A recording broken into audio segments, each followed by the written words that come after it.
చిన్న ఎవడు పెద్ద ఎవడు రాజ్యమేలే రాజు ఎవడు సామ్యవాద పాలననే స్థాపించగ ఎన్ని నాళ్ళు. అమ్మా, ఈ పుస్తకం రాసిండు కదా, అతను చూడాలనుంది. నువ్వు గనక కనిపించేలా చేస్తే కోడిని కోసి కలుషాక పోస్తా.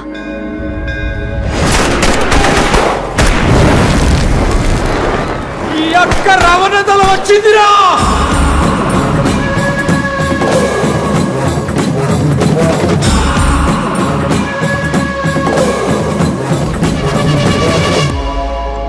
నీకు నేను అభిమాని అయిపోయాను. నాలో ఏదో తెలియని భావోద్వేగం రగులుతోంది. ఈ భావోద్వేగానికి ఏ పేరు పెట్టాలో కూడా తెలియడం లేదు.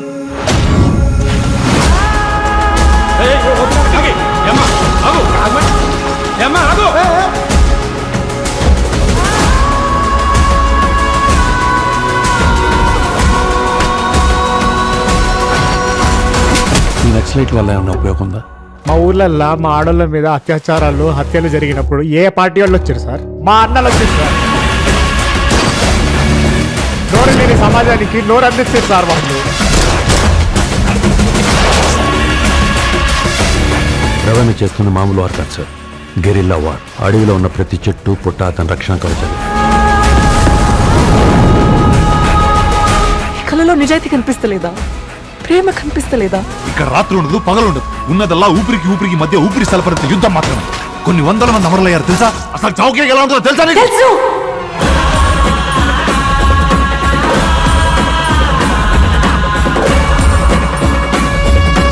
రక్తపాతం లేకుండా మనమేం చేయలేమో చెప్పు.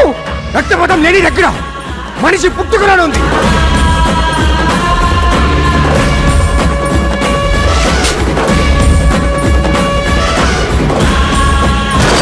ఈ తుపాకీ కొట్టుల్లో శాంతి లేదురా.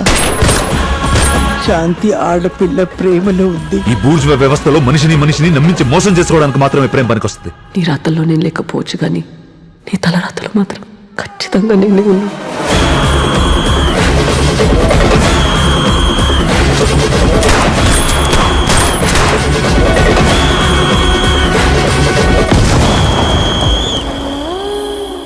ఒక యుద్ధం ఎన్నో ప్రాణాలు తీస్తుంది, కానీ అదే యుద్ధం నాకు ప్రాణం పోసింది. నేను వెన్నెల, ఇది నా కథ.